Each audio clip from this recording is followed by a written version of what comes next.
Today, I'm kind of bummed more people aren't here. This is the day I was looking forward to. We're going to talk about Apollo Creed. He is, you know, on the one hand, he's the antagonist in the movie, right? Because you got to have one.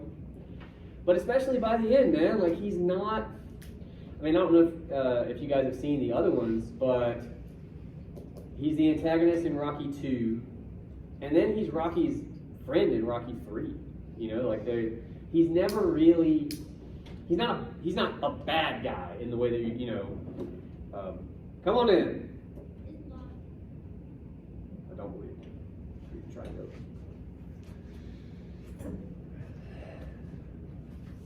That sounded like Samara. Samara? Yes. Sweet. All right.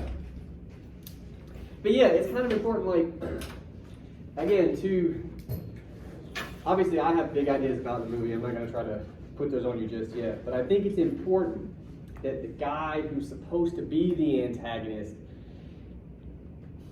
for most of the movie, kind of seems like he might be. And then again, once you actually see him for more than a single scene, which really isn't until right at the end, he's just a dude who's fighting just like Rocky. Like it's not, so it's kind of weird, but I think that's important, that weirdness. The scene we're about to look at, we gotta jump right in just because it takes so long to talk about these, which is good, by the way. The scene we're gonna look at, Rocky has just walked, oh, what's her name? Oh no, Marie. He's just walked Marie home, the 12-year-old foul-mouthed little girl. He gives her that speech about being a whore. You know, like you do to the 12-year-old. And we're going to cut from him. This is one of those, I keep talking about it. There are so many scenes, especially in the first half of the movie, where Rocky is just walking away to sad music. So many times, he wants to say something to somebody and he can't, right? He just keeps getting smacked around.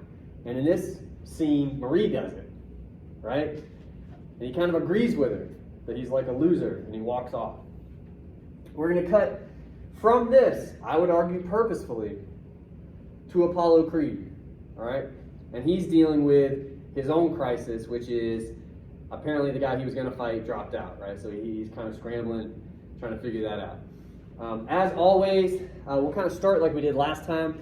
I'm mostly interested in inventory stuff. Anything you might notice that seems important. Of course, this can be things people say, things people do. But this is a movie. It can also be how something is shot, or especially now that we're looking at it for a second time, or in my case, like a millionth time. Do you notice like an interesting detail, you know? Like to remind you, last time, that scene with Adrian, she keeps getting shot through the bars. We keep seeing her in a cage, metaphorically, you could argue, right? So kind of, to the best of your ability, pay attention to what's actually on the screen as well. Sometimes you'll be surprised with what you notice. I would recommend you take notes. Can't force you to do that. All right, let's see how we do. I also don't know how loud it's going to be. We'll do our best to manage it. All right. So again, I got stuff I can talk about. And I might, but I'm super curious. Anything you know, anything that stood out to you as potentially interesting. Hello.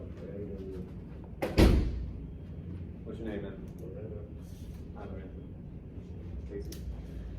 Anything you guys noticed potentially interesting, odd, stood out to you? Anything at all? Go for it. I mean, it seems like he's more worried about his image than he is the fight. Why do you say that? Well, he keeps talking about the amount of money he's put into it, the embarrassment that it's going to bring him. Yeah. He's completely narcissistic about the entire situation. Why do you say that?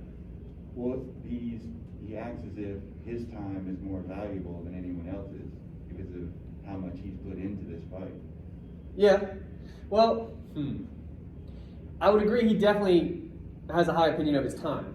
Although, too, that's supported by the people around him. Like the one guy who I figure is like a lawyer giving his speech. He says contractual obligations, which is, I mean, that's like, this feels like a thing a lawyer would say to me. It's the one that he brings up the number of like $1 million worth of time, you know, which seems plausible, I mean, given his status in the movie, right? So I mean, just the little bit of pushback I'm giving is like, narcissistic could be strong, right? Like because we almost read that as like unqualified braggadocio. I'm using big words, I'm sorry. Like he's bragging and he doesn't deserve it, is how we kind of read narcissism usually. Right. Whereas here, absolutely he's concerned with his image. I agree with that wholeheartedly. And there's one piece of evidence I'm going to ask you guys about in a second. But you wonder if it's justified that he's worried about it. You know what I'm saying? Right. Like that, because I would just worry that calling him narcissistic would kind of kill the conversation rather than think about like, well, why is he so concerned with his image? Is it possible it's due to him being the way he is? Maybe. Is it due to other sort of mechanisms around him? I think maybe. Right? I think there's other things in play, but good. Here's your hand up. I thought it could be because I noticed he, like the guy who talked first was like he talked to 26 organizations, like so kind of the people who's backing him just trying to get their backing out of it or just trying to get entertainment, so they're trying to force the fight. He's very tied into a lot of things. There's another scene, I think it's going to be in the one we're looking at after this, where Apollo Creed, they're in the same office, and he's talking to more businessy type guys, right? And this one British guy, you gotta have a British guy to make it seem like, you know, he says something about, I think your money would be better spent. Like they keep focusing on all the organizations, all the different kinds of people that I say tied to him. That you could also make the argument maybe want a piece of him. You know what I'm saying? Like, Apollo Creed is what he is, and you can read him in a certain light, but at the same time, a lot of people want to take advantage of that too, right? There's a bunch of money to be made off of getting tied to this guy. And yeah, the 26 is an important number, the $1 million is important. Keep in mind too, this is 1976, so $1 million is a wee bit more significant then as opposed to now, although I wouldn't mind $1 million. Real quick, while I'm thinking about it, you mentioned image. This is going to feel like a stupid game show, and I apologize. Does anybody remember how this scene starts? The very first shot. I know this is a weird question. You mean the doctor report? Doesn't start there. No. I know. We have the technology.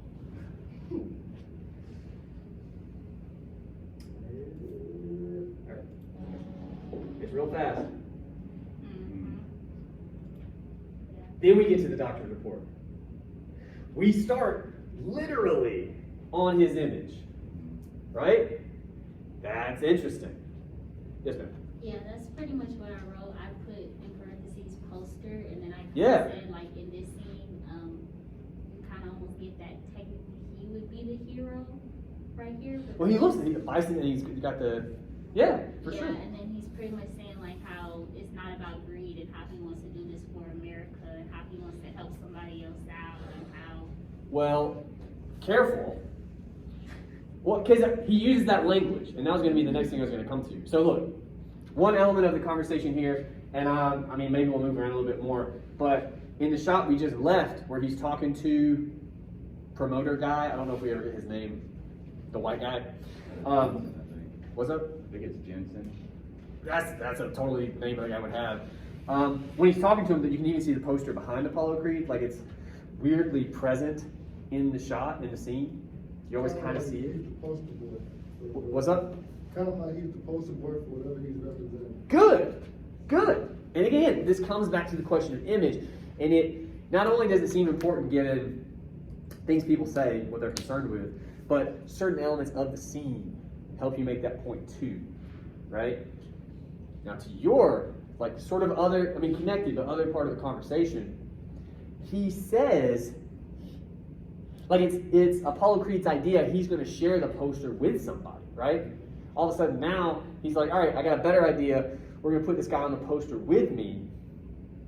We're going to change the image a little bit.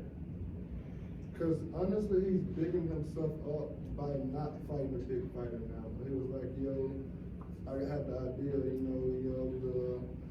the professional Philadelphia fighting the local, Philly fighter, just trying to give him a chance. Yeah. Say like, I'm also for my community, like I'm trying to give someone an opportunity. So I'm trying to be a hero in the sense that, yeah, he's being forced to do the fight, but also throw it off like, kind of like make somebody want to take the opportunity. yeah, well, kind of on that same idea. Like I almost wonder. I didn't consider this till we started talking about it. I almost wonder if. Here's one thing I'm gonna say right now. We are coming to what you said. Apollo Creed is super aware of like the game he's playing. Do you know what I mean?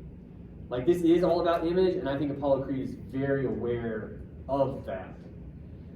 To my point, he says he's going to share the poster with this guy. Think about if he doesn't. Think about if he's on every poster looking like this, and he's going to fight a nobody. It's not worth.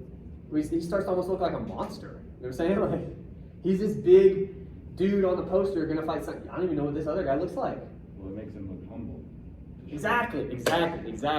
That's what I'm saying. And that's part of my point, that I think he understands image literally.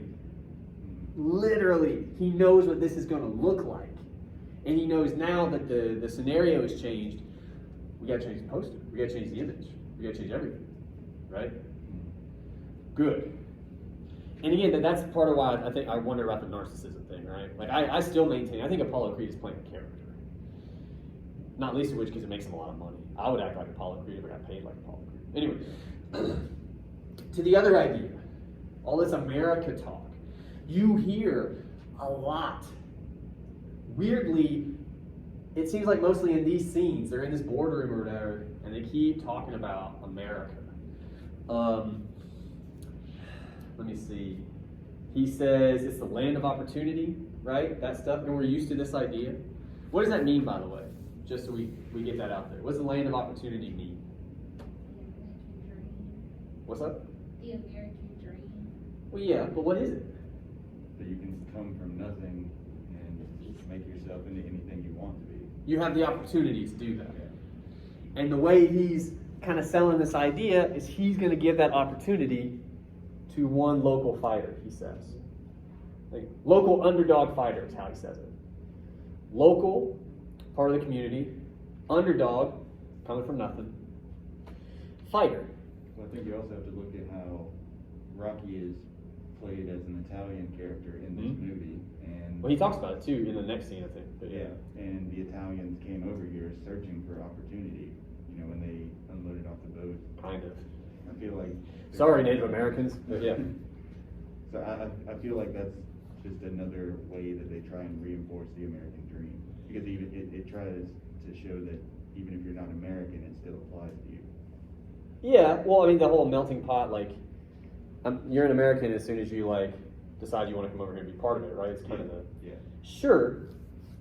I don't know, I kind of read it deeper as in, like the deeper argument that people have is like, those two people fighting for the poster, like, who's the better fighter? And it's like... Maybe. Because my whole thing, I want to know who he represents. Like, that's why I asked the 26 people, like, who's the 26 organizations he's representing? Yeah, okay. So it's like, all right, when you made the point of Rocky's fighting for the Italian people, and you made the comment about Native American.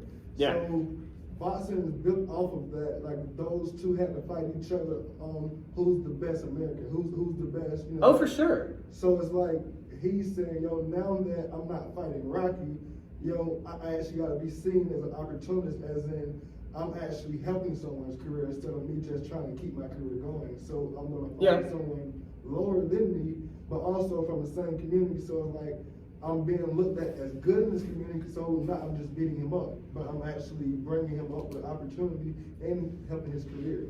Yeah, so, well, so and that's kind of trying to substitute the fight, but it doesn't. To me, it doesn't represent the same way he wanted it to.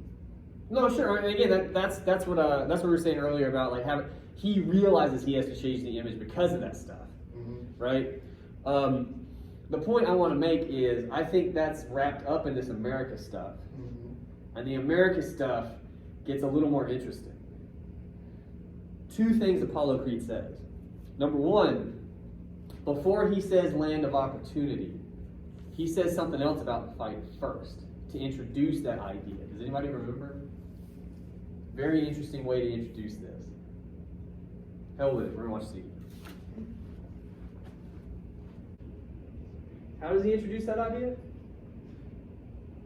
As like Story. yeah, As a novelty. yeah, Well, What's a novelty? kind of like not what you would expect, I guess. Something weird. Yeah. A fun, like, It's the a- fact that I curse in class sometimes is a novelty to most of my students. He said fuck. Ooh. Like that, it's a novelty. Like some people expect that. Good. That gets your interest. But what is he saying is going to be the novelty here? Just with what he says. The fight between a nobody and a world champion. But he connects that idea to something else. Or he connects that scenario to an idea, rather. He connects the idea of a novelty to another idea. The land of opportunity. And again, to be fair, the whole American dream business, that is like a weird novelty of our like system, of our narrative we have about ourselves, right? We're like the one place where you can do that, okay? But novelty also has a connotation about it. It's a weird thing. It's kind of funny. It's kind of like not serious. It's interesting to me that we approach land of opportunity in that way. The point I'm making, and it took us a long way to get there, and I apologize, is anytime the business guys are talking about America specifically, because it comes up a lot, I don't know that you can take them always at face value. Well, it's more of like a ploy to them, a sales. Exactly. They sell it. Yeah. They sell the idea of land of opportunity. I mean, let's be completely real. None of them thinks Rocky has a chance. First of all, they haven't picked a fighter, but none of them thinks whoever gets picked has a prayer, right? So what kind of opportunity is that really? That's an opportunity to get your ass kicked. Yeah. Is what that is. Well, it's an opportunity to increase his image. Apollo's. Apollo's image, yes. Yeah, well, because he changes it a little bit to say, I'm going to help a guy out, right? But again, it's salesmanship. Not least of which, all these guys are in suits. They look like, businessmen. Apollo Creed doesn't look like a fighter here. He looks like an executive.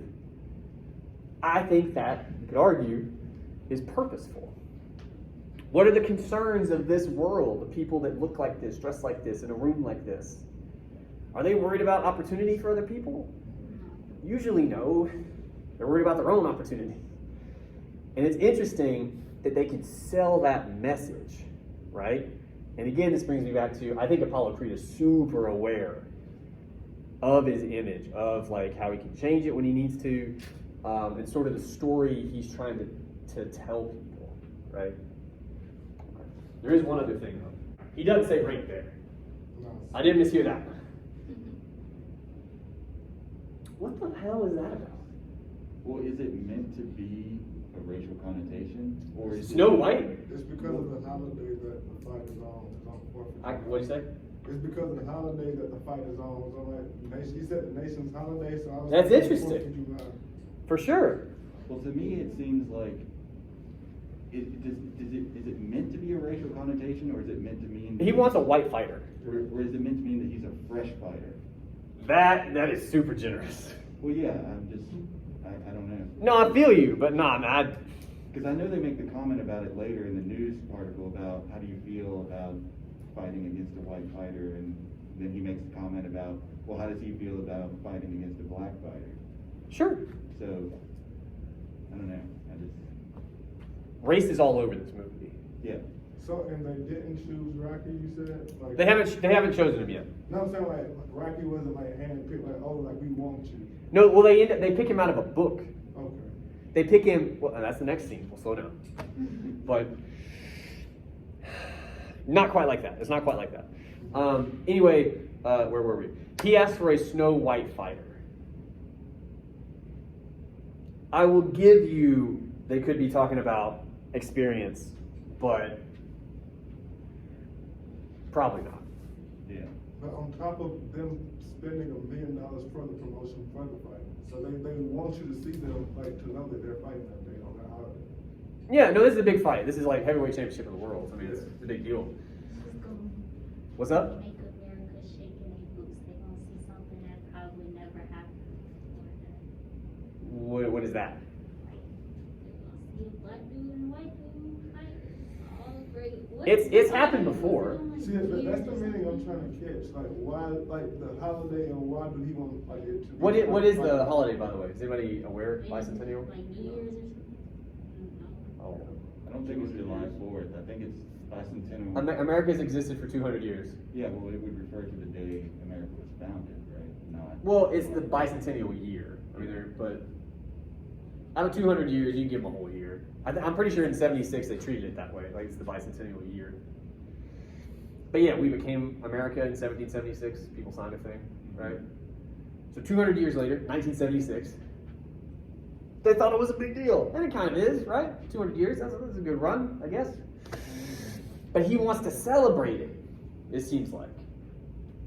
And it has to be a white fighter. Has to be. Snow White, he says. So I guess about like me. I'm pretty pale. Well, that makes me wonder if it means something else, because they don't choose like a pasty white dude. They choose an Italian guy. I mean, Yeah. well, he just wants a white guy. He doesn't have to be necessarily painted.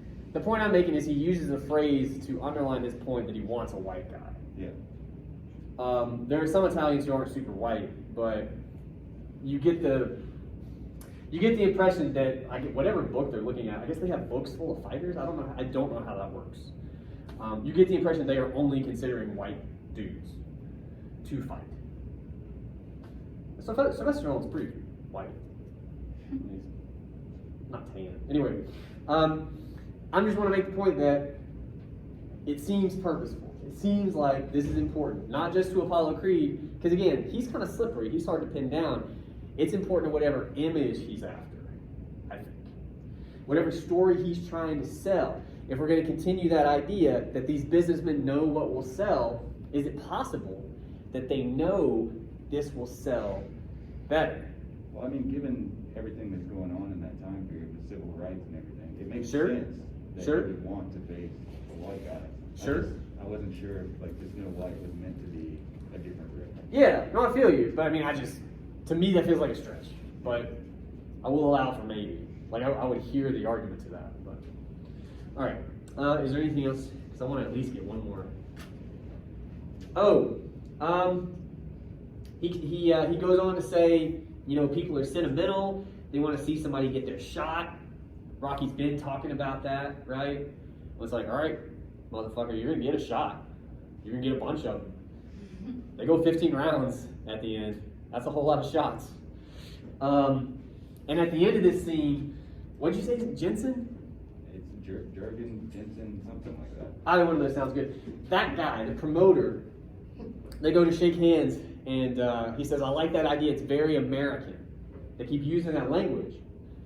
Does anybody remember what Apollo Creed says? Very smart. He says, no, it's very smart. That's interesting, too. Well, that goes back to them using it as a business tactic. Exactly. The actual opportunity. And he's also suggesting to be American is to not be smart. Yeah.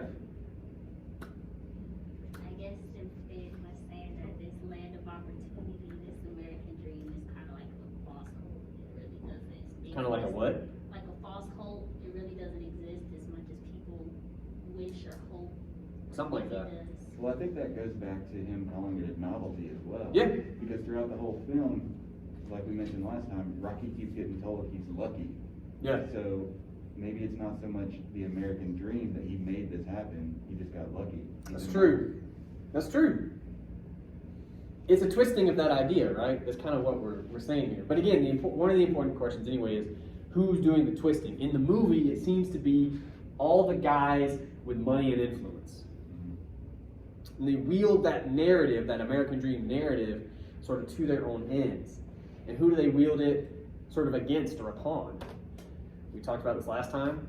Rocky and everybody around him is broke.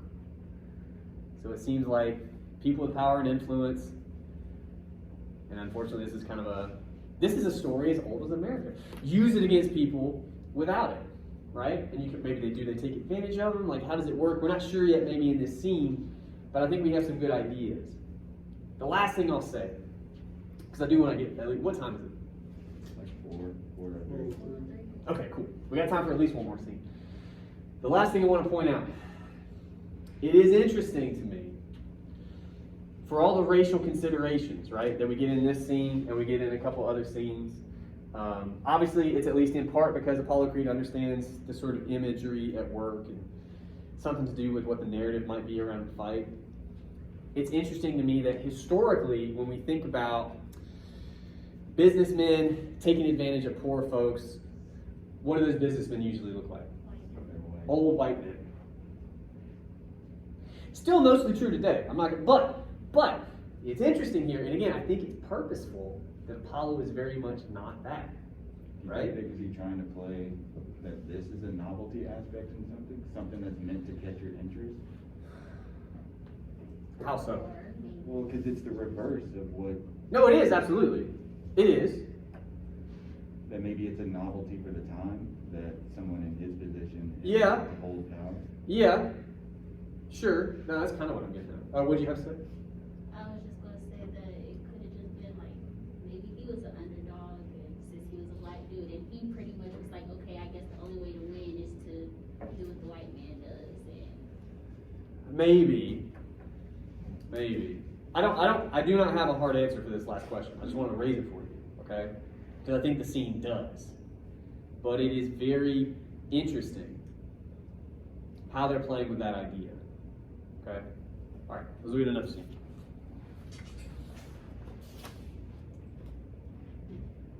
And yes, I probably should have just left the subtitles on.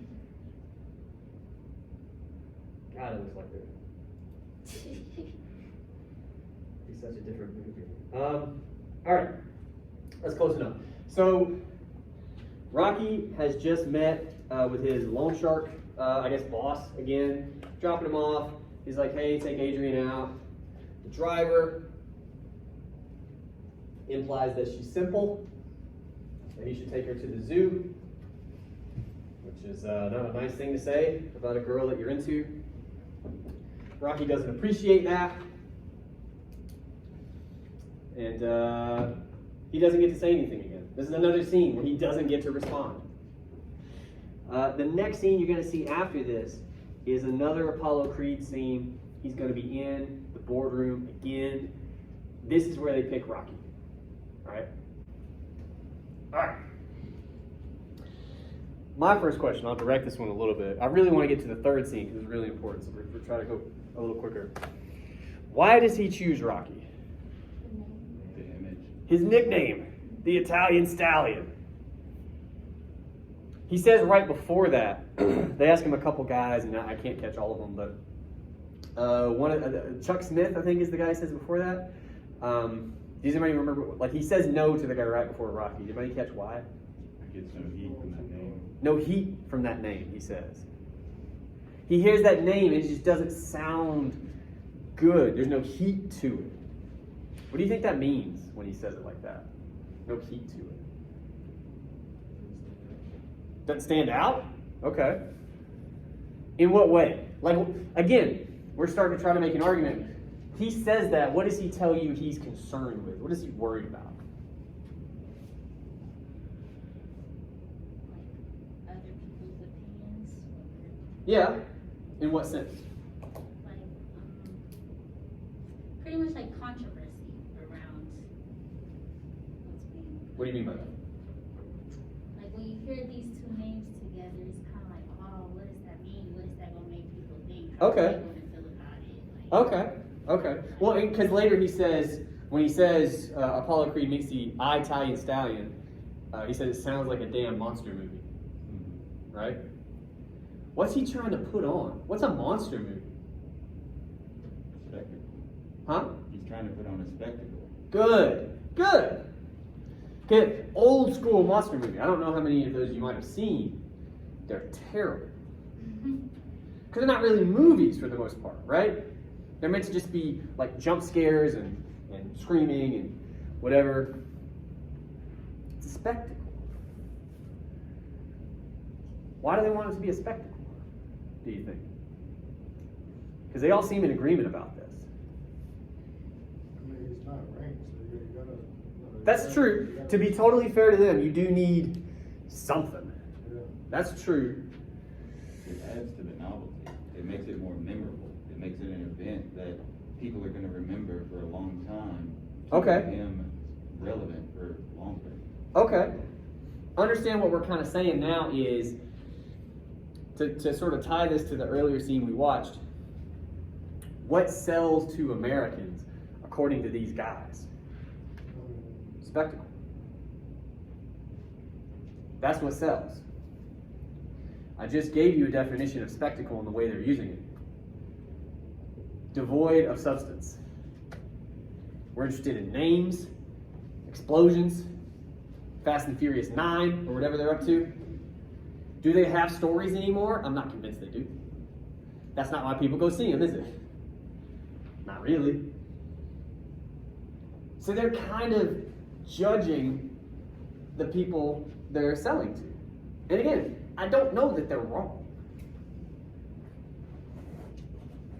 But I promise you, every time they're in the boardroom, if you end up doing one of those scenes, it keeps coming back to this question of what is America really versus, like, what is the story of it, right? Because they seem super aware of both, and they're using that knowledge.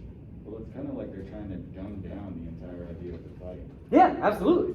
Going back to what you said about how maybe the American dream is people who follow it are stupid, in a sense, because if you stick to the definition of a spectacle as devoid of substance, Yeah. then they're choosing Rocky simply because it'll catch the idea or catch the thought of a simple-minded person. Yeah, and that's who they're selling to. Yeah. Sure. I talked a lot. Anything else you guys saw in that scene? Because there's a couple things we haven't covered. Okay. Let me see. I don't think it's an accident that it's an old white woman serving Apollo, just to put that out there. He says the media will eat it up. Again, he knows not just how, he doesn't just understand how business works, he understands that the media is part of it, like how it's covered, right? The whole deal with Rocky being Italian. That's what he's interested in, right? He says Italians discovered America. He's talking about, I assume, Columbus, right? And to quote Apollo, he's going to get it on with one of his descendants. We don't have to answer this question. We can try if you want for a second, but we don't have to right now. But if you were going to take on that scene, for instance, you would definitely have to try.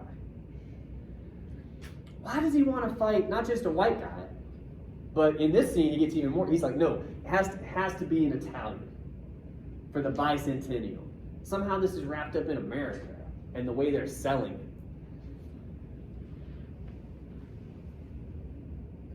I know that's a hard question. I'll let it sit. I really want to get to the last scene, but that is really weird that he's that concerned with it, right? What time is it now? 4:20? 12. Oh, okay. I was like, we don't have time. All right. Hold on, let me make sure this is the right. Oh yeah, this is right. Okay. Okay. Yeah. All right. This is significantly later. Rocky has been chosen now. He has started training with Mick. They have their whole fight. We're almost there. Also, whoever cast Mick did an excellent job. That guy's insane. 1:22:47. All right. So what I like about this scene, why I really wanted to get to it, so much of the movie is wild. This is a 2-hour movie. The first half is mostly Rocky and just like, man, his life sucks. And Apollo Creed almost gets like drip fed to you, you know? And he kind of gets bigger and bigger in the movie. They never meet. What's up? So I got it. So is this a race fight or a religion fight? Because I've been wanting to ask the man that's with Apollo, the man that keeps sitting at the desk, what is his religion? Because he kind of seems like a Muslim type of guy. Oh, I have no And idea. I kind of just went back and did some background on like Rocky, and it's like we keep seeing the race thing on it, but you see how they keep throwing the descendants and all of that about Yeah. the making of America. Yeah. And it's like they played that because, like you said, America's an opportunity to land the free. Yeah. But when it gets confusing because everybody played the race thing situation of who was here first, who want to be known as the great character, more so than who used the opportunity better. Like, Yeah. To answer your first question, race is absolutely a concern, but just because they literally keep talking about it. To my mind, religion doesn't really come up. The guy you're talking about, you said he looks like he might be Muslim. He's just a well-dressed black dude. I mean, he's very clearly like a lawyer or a promoter, but as far as I can tell, in my memory anyway, there's really no like super overt reference to religion at all. I mean, honest to God, there could be like a rosary hung up somewhere that I'm forgetting, but like there's no. It's not a huge concern to answer your first question. What was I saying? Oh God. Oh, real quick. I'm almost because I really don't want. So Apollo Creed gets drip fed to you more and more. He kind of shows up. They never actually meet until the fight. They never meet, which is kind of weird. At least with what I know about boxing, like they would like shoot something together, right? Like a promo. There'd be some kind of. They never meet. You could kind of argue, in a way, this is the scene where they meet.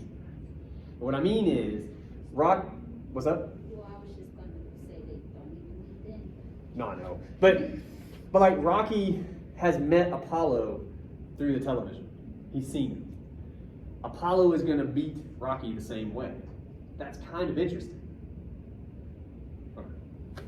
And Rocky's gonna punch some frozen meat, which, just to be clear, you should never do. You will break your hand. Don't do that. Okay. I'm gonna pause it right here. There's more to this scene, but there's already a lot happening, so we'll watch the rest in a second. Anything you guys notice about? I'll direct you a little bit. There's some profound differences between the two worlds. There's different concerns characters have. But anything you guys have noticed up to this point strikes you as interesting? The foreshadowing. Okay, what do you mean by that? You have Rocky here pounding into the ribs of a cow. Oh, yeah, okay. And later in the fight, he pounds into the ribs of Apollo. And Yeah.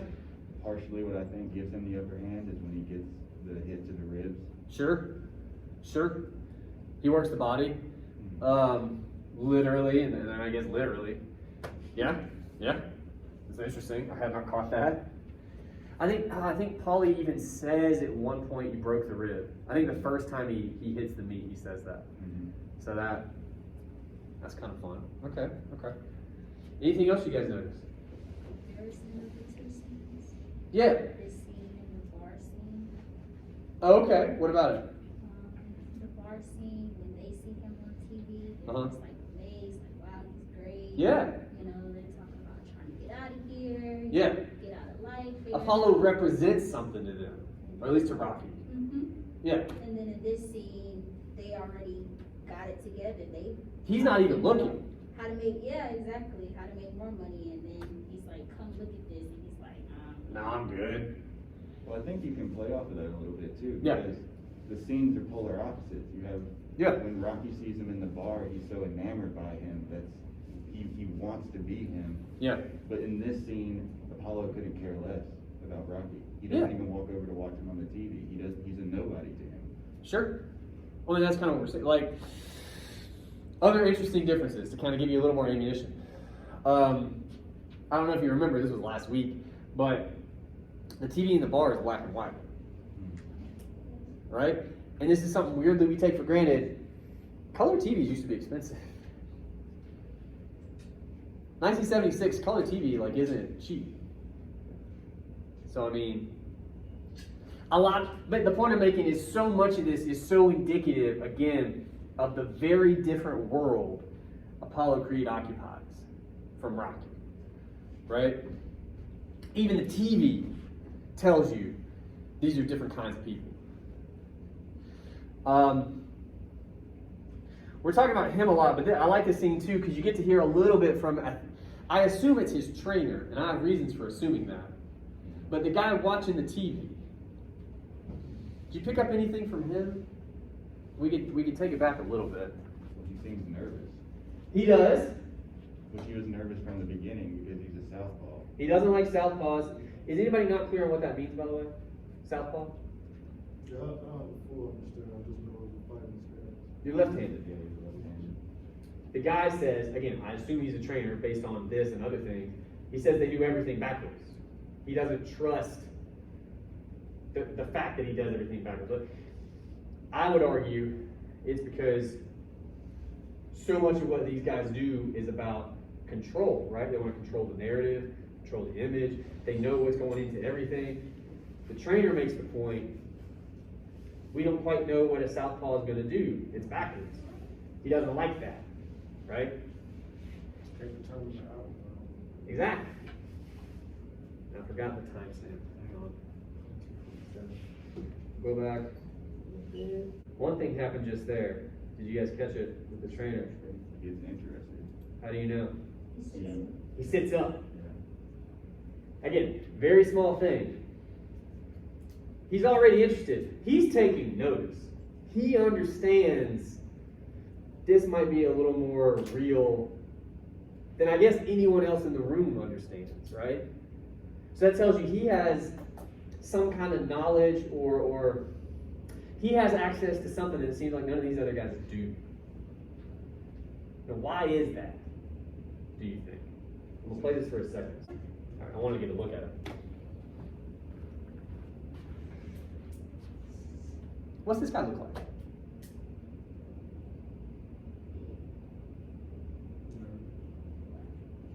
You say black? And big. He's like a big, his shirt's unbuttoned, got a chain on. Like, He's in shape. He's a fighter. He looked like he might have been a fighter at one point, right? Like, I'm being real with you. He's sitting down. That's not a good angle for anybody. But he looks all right. That's what leads me to think he's a trainer, but also he's still a part of the fighting world. You know what I mean? It seems like there's a line between Rocky, who's a bottom tier fighter, but he's a fighter. There's a line between that world and the world that Apollo Creed has now become a part of, right? He's still a fighter, obviously. But when he's not in the ring, I don't know that he is. And again, it's important that the scene opens with this guy, open shirt, I would argue so you can see that he's in shape. And then you zoom out from the TV, and you see everyone else. They're not even looking at it. They're fully dressed, right? They're not a part of the world that he is still a part of. And I'm not completely sold on this theory, but it seems like fighting, boxing, whatever, is linked more to that lower class, lower income, less means world. He can still tap into that. Apollo Creed, for one reason or another, yeah. And it seems like the message the movie has, one of the messages is, that's why he gets his ass kicked. I mean, they kick each other's asses, but again, Rocky shouldn't even compete with him, right? That seems to be one of the big messages, is like he forgot something, or he lost something, moving to that other world. All right. We'll watch the rest of the scene. Let's start here. Oh, by the way, I know I keep asking, because I can't, there's nothing I can tell time on. What time is it? 4:28. Sweet. Okay. She decides she wants to end on this image. Why do you think that is? Like, she takes his hand and, like, signs off. She's like, by the way, look at this shit. Why did she do that, do you think? Good. What do you mean by that? It goes back to the spectacle. Okay. No, I mean, I just want somebody to tell me why. I'm with you. I mean, it's the carnage. For as long as humans have existed, they have reveled in violence. The blood on his hands, him tired from beating a dead animal, like, it grips the person who watches it. I gotta admit, I would be interested. Yeah. She a little scared. I would pay-per-view that. Yeah. Yeah. Okay, so again, we're not immune to it. But also, she knows this works. She's the media. She is. So which world, I guess, I hate binaries like that, but for our discussion, which world is she a part of, more of? The media. Apollo's Oh, yeah, world. yeah. She knows what images sell. She seems to be very good at it. Well, it's known as shockvertising, what she's doing. Yeah, sure. Yeah. Absolutely. Well, and again, one other thing I want to say, and it's hard to see because it was the 70s. They did their best. Also, the projector's not great. She's dressed super differently, right? She's dressed well. Well, she's dressed warmly because they're in a refrigerator, but she's also dressed well. So you also, even when she's introduced, you understand she's probably not like Rocky. She probably doesn't have the same concerns he does. She's a part of that other world. Now, I've kept talking about things Apollo might lose, he might not have access to anymore. You can talk about Rocky in the same way. He doesn't necessarily have access to things she has access to. When he starts the interview, right before they go on, he says, no cheap shots. What do you think he means by that? What's he worried about? She'll take advantage of it. Good. Good. She scares him. Right? She has power over him in this moment. She can control his image better than he can. Yeah. And he knows enough to know that he doesn't have power in this situation. But that's kind of all he's got. That's kind of Rocky's claim to fame, is like, I don't have much say in anything. Right? Good. Did you guys notice anything else? The trainer is definitely uncomfortable. Oh man, he doesn't just, after he sits up, he like kind of does one of these. He's like, okay. Did you ever hear that? Well, he's uncomfortable in two ways, if you don't notice. Okay. He's uncomfortable with the fact that Rocky is kind of everything that Apollo isn't. He seems more into this. But also the scene when Apollo asks for more coffee, Yeah. and the woman walks away, the look he gives Apollo and the woman, he's uncomfortable with. He doesn't like become. that Apollo Creed seems like unaware of what he's getting into. Serious. Yeah. Well, I love too. It's that same moment. The trainer says, "You better get over here. This boy means business. I mean business too." Here's what I like about that. What is it? Two different Good. definitions. You guys are doing very well today. Exactly. So you get the like Apollo means he means business, but like we understand, dude, you mean business. You mean like yeah. And the trainer recognizes that that's a problem. Good. Very good. You gotta understand. I teach 3 1101s right before you guys. I teach 3 freshman Englishes right before you guys.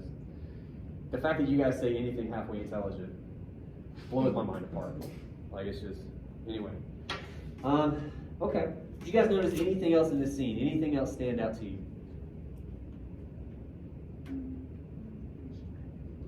Yes, sir. You can still hear Rocky like hitting the lead, like even when Apollo's talking. This movie's doing something weird. I don't know what to do with this either. But like, in a bunch of scenes, you get audio that you can hear if you really pay attention. Like you guys, apparently Apollo said something about being emperor. That's what I never, because they do a lot of stuff where you'll hear somebody talking, but then it'll cut to somebody else doing something, and you'll hear their audio, and the other audio gets kind of drowned. Like, it's still there, but it's way harder to hear. It's in this scene. It's in the scene, I think when the fight is about to start, like you hear the announcer, but then he gets drowned. Like, it's doing that a lot. There's something to that. But anyway, yeah, specifically, you hear Apollo's words, and some of them sound awesome. I'm really bummed out I didn't hear that emperor thing before, because that's a wild thing to say. But he's sort of a Muhammad Ali character, I guess, right? Anyway, it seems important that they let him keep talking, but they kind of suggest that what he's saying, like, maybe isn't as important, right? Like, you don't need to focus on that so much. You should focus on this, given where the story's going to go, right, or something. Yeah. Well, maybe it's meant to direct the audience. Where, Okay. Rather than, like, we're supposed to do the job that Apollo isn't, which is focusing on Rocky and realizing that Apollo We know. is underestimating him. We know. Yeah. Oh, for sure. Because they keep the television, you can see it through the people while he's still hitting the meat. There's no point where you don't see Rocky on the television. Yeah. Well, it is, like, in art class terms, the focal point. Yeah. Even when they're, and we won't go back, but when it does zoom out and you can only kind of see it, it's at the center of the screen. Right. Absolutely. And you are kind of weirdly aware of it. Also, we didn't even mention that he's not practicing in the gym. Like, so, I know. Like, yo, Now you're thinking like his trainer. yeah. His trainer's just like, all right, man, we keep having these meetings. This dude is punching dead animals. We have to figure this out. You could relate that back to the previous scene too, because he makes the comment, or the promoter makes the comment that Mhm. everyone keeps saying 5 weeks isn't enough. Yeah. He's not training at all. Maybe that's a shot at Apollo, saying that he's not putting enough effort in. 5 weeks isn't enough for him to get ready. Maybe. I mean, one thing, we got to pump the brakes a little bit, simply because, hey, what time is it? Sorry. 4:35. Okay, cool. Because I know when 4:45 hits, you guys are out of here. So, me too. I want to see my kids. Anyway, we don't see all of Apollo's life, right? So we do have to. We couldn't assume he doesn't train at all, right? That would be nuts. Right. But we are absolutely asked to assume that he isn't training enough. Right. And again, it goes back to he doesn't take it seriously at all. It's a novelty. It's not a fight anymore to him. As soon as that guy drops out and they just choose a guy out of a book, almost like out of like a phone book, you know? You guys probably don't even know what that is, but it used to be a thing. Anyway, you just pick this anonymous dude. But it's not a fight now. It's a spectacle. I don't have to train for that. I'll just keep making money talking about being emperor or whatever. Sure. And again, I think the movie asks you to connect that lack of awareness to Apollo being in this other world. Like, he knows some things that do seem to be important. They've made him successful. But in that transition, he's lost access to something else. And Rocky knows that thing. And you could argue that's what makes him successful enough to, like, stand in with Apollo, right? I don't think the movie at the end wants you to say, well, I don't know if I would go that far. I wonder if the movie doesn't necessarily want you to think one way is better than the other. You need both. Yeah, I think it's more accurate. The movie wants you to hold these worlds up against each other and kind of recognize what they really are. Because, I mean, real talk, like, I grew up poor, all right? And part of growing up poor, at least in my experience, is people with money are fucking evil, right? That's how they got there. And that's probably true in some cases, okay? But it's not true in all cases, and at the very least, it's not fair. It's not an accurate portrayal. There's a give and take to both existences, right? And I think the movie is trying to say, one thing it's trying to say, you gain all kinds of really cool stuff. Apollo's life looks awesome when you're in this world. But you lose something important when you do it. Conversely, Rocky, I guess, has that important thing, whatever it is, you know? You can think about it for next time, okay? But his life around that important thing sucks. He lives in a hovel. a straight up hovel. It's a trade-off. Okay. Any other points anybody wants to make before we wrap this up? I have a couple more things to say at you, but then we'll go. It looks like it's going to rain. I'm kind of worried about it. Yeah, I know. Okay. Let me make sure I didn't miss anything from this. That's pretty good. Okay. We didn't talk about Polly. I'm kind of okay not doing that because, I mean, but he does photobomb the interview. That's a weird thing for an adult man to do. You can almost argue, because it is interesting that he and Rocky are from the same world, right? But Rocky is more aware of the other world. Like we made this argument last time, he knows Paulie wouldn't be a good employee for the loan shark guy. The loan shark guy is kind of part of that other world. Like he still knows the streets because he's a fucking loan shark, but he's moneyed. You get the sense that Paulie would embarrass Rocky if you recommended him, right? Because he doesn't know whatever Rocky does. Same thing here. Paulie doesn't know that you can't just stick your head in between them like a child would do. Anyway, I guess that gets back to what we were saying before about him and Adrian. But anyway, for next time, your homework. 2 things. Number 1, we're going to look at some more Rocky next time. It was important to me to have at least 2 classes where really I just talked to you and you talked to me. I wanted you to have some ideas about the movie before we got into reading a couple articles about it, okay? For next time, there are 2 articles. These are popular sources, by the way. These are not scholarly. Not to say that they're not worthwhile. I wouldn't have you read something that's not worthwhile. But the point I'm making is they're a little easier to read, okay? And they're also not super long. Anyway, you have 2 articles on Course 10 to read before next time and hopefully think about. Also, there's a discussion post on Course 10. For the life of me, I can't remember the prompt off the top of my head. About the Rocky thing? Yeah, I mean, all it really is I want you doing any kind of analysis in the way that we've done in class. Pick a scene or 2. Tell me all the cool things you can think of and what arguments you might make about them. All right? That's due for next time. Sound good? I'll see you Wednesday.